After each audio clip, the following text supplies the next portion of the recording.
Welcome to Science, Health and Healing Library of Children's Health Core. I'm Dr. Majid Ali.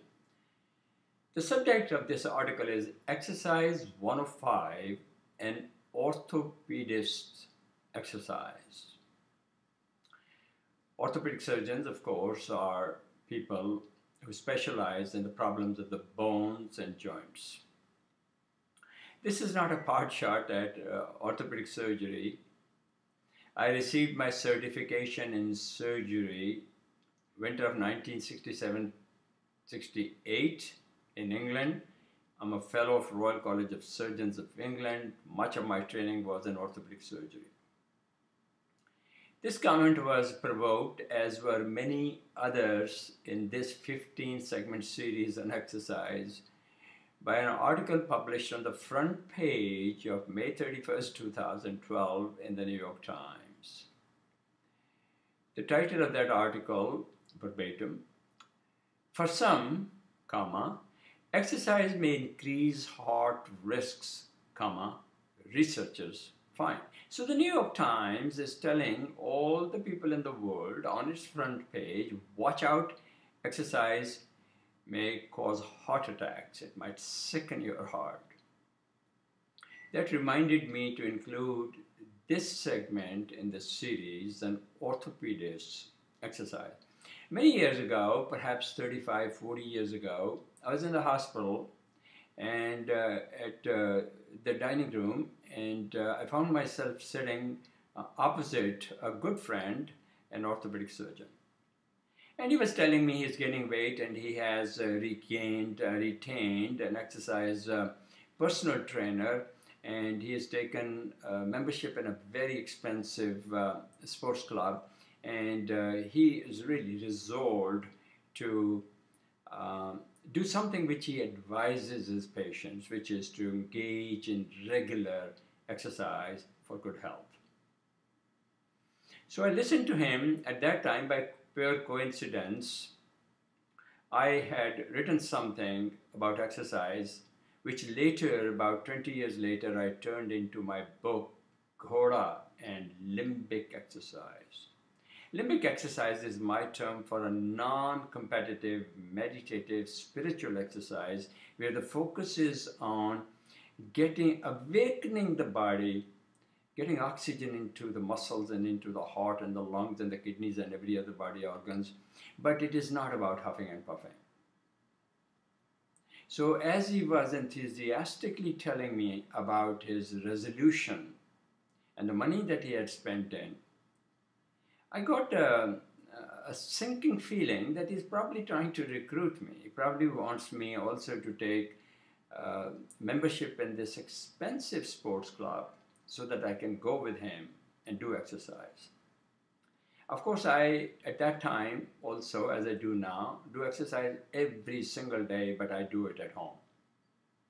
And in exercise 104, which is entitled Dr. Ali's Limbic Exercise, I explained to you how I do that.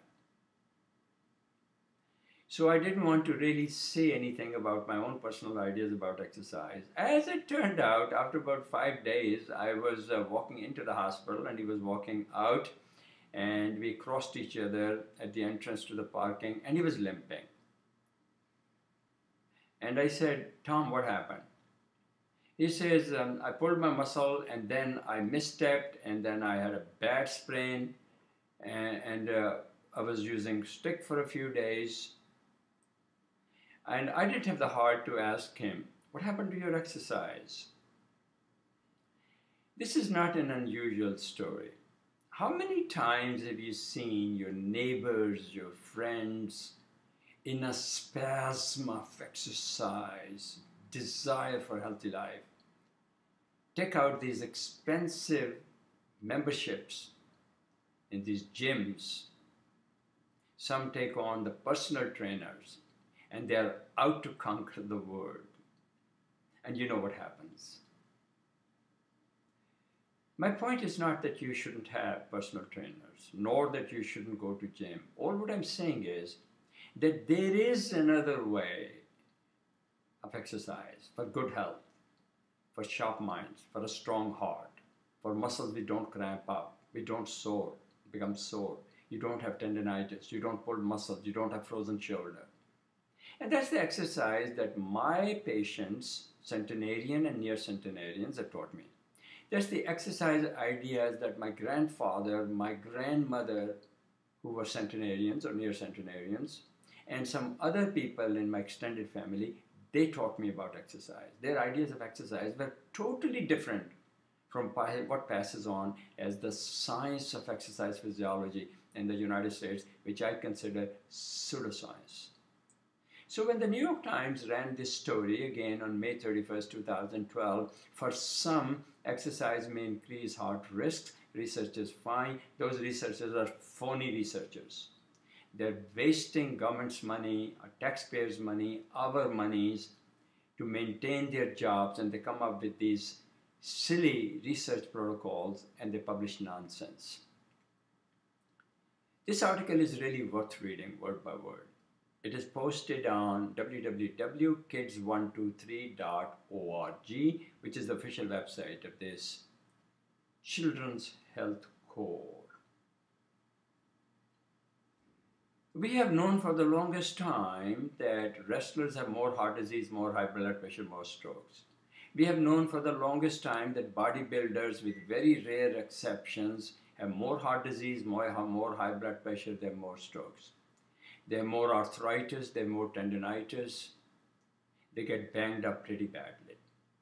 Well, my purpose is not to tell people that they shouldn't do this. This is their, we live one life. It doesn't attract me, but it doesn't mean that it shouldn't attract other people.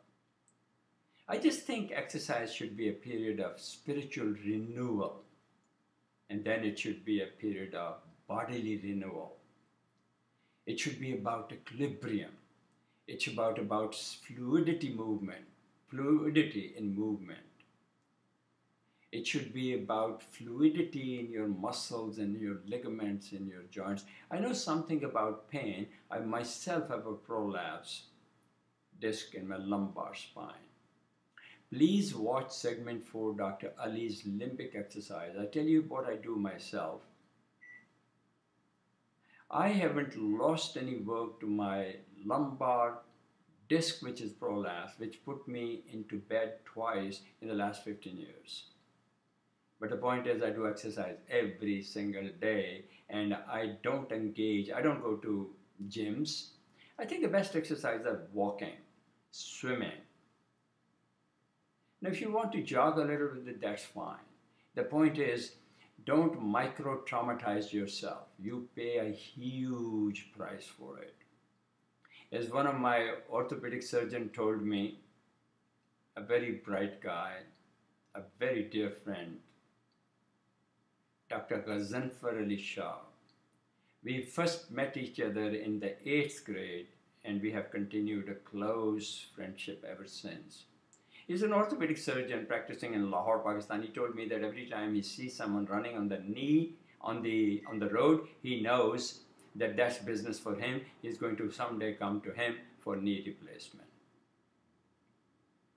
There are various ways one can look at exercise, but this nonsensical article that the New York Times published, for some, exercise may increase heart risk. No. The right exercise, the meditative, spiritual exercise, does not cause heart attacks or strokes. But convoluted theories of these exercise physiologists will cause buildup of acids in your body, lactic acidosis, stagnant lymph, sore muscles, mitochondrial injury, diminished ATP energy. Yes, if you engage in that kind of exercise, then it can adversely affect your HDL, your blood pressure, and the other factors, which in their mind are related to heart disease, not to my mind. Please forward this segment to your email, Facebook, LinkedIn contacts, Twitter contacts. Help us spread this message. Visit our website, www.kids123.org. If you want to participate in our effort, we give you some ideas how you can join us. Until we meet again, may you be gracious, graceful, and generous in your spirit. Join me again, please, soon.